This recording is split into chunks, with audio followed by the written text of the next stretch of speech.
At Ford, part of our DNA is listen to the voice of the customer. And the voice of the fan spoke loud and clear, if you want to start at the root of this. So we can all understand when I talk with NASCAR what led us to this place, and this place being the car tomorrow. NASCAR stands for the National Association of Stock Car Racing. Somewhere in there is another letter that I've missed, but it's stock car racing. Its root are cars from the dealership, cars that people drive, cars in driveways, out on the racetrack that people connect with.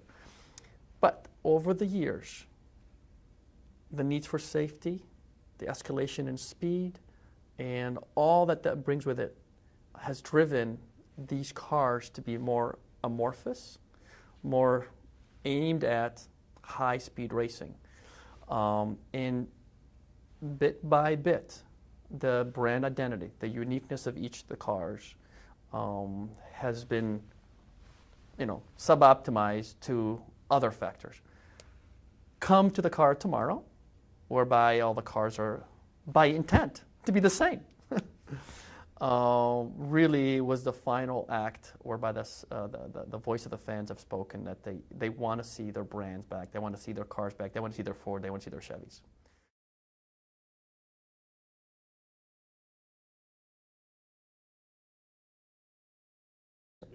Well, I tell you, at one point at Ford, we were headed toward a Mustang in Cup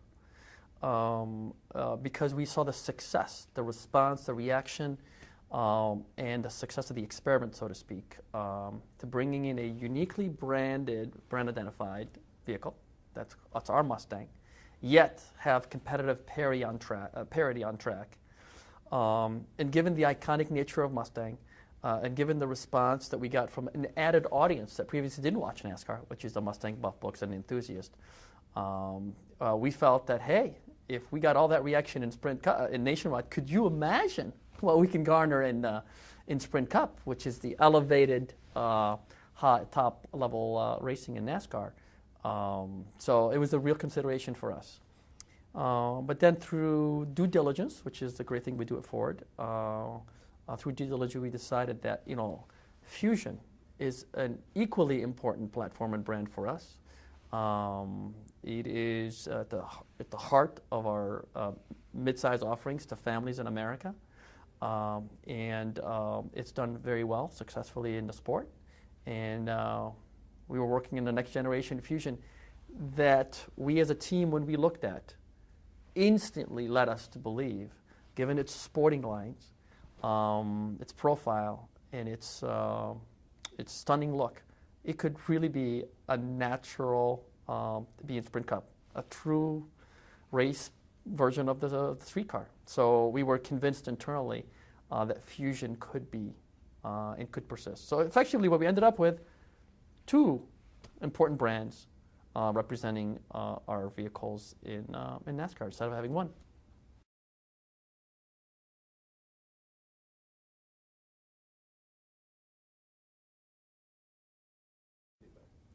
We are a car company.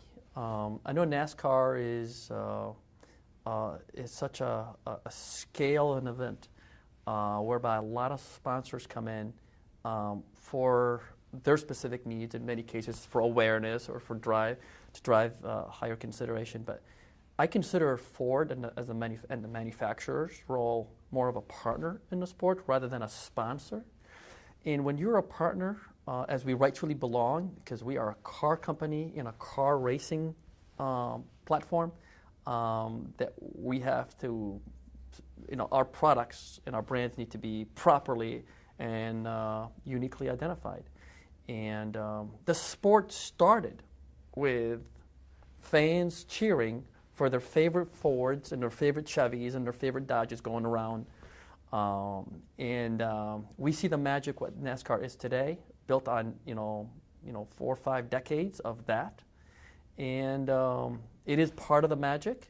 When you add the magic of the cars, the magic of the stars, and the magic of all the partners that create, and the scale of the sport and the track, it's the total magic. So we believe the brand identity of the cars that are raced is an integral and essential ingredient to make the sport what it is. And then we saw that.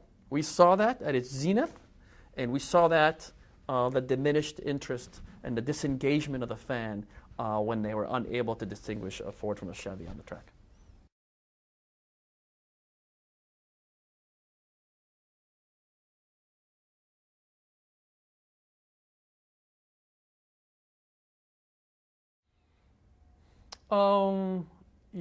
There are attributes in the race car that we needed to retain, like the significant offset that exists on these cars, that they're not symmetrical.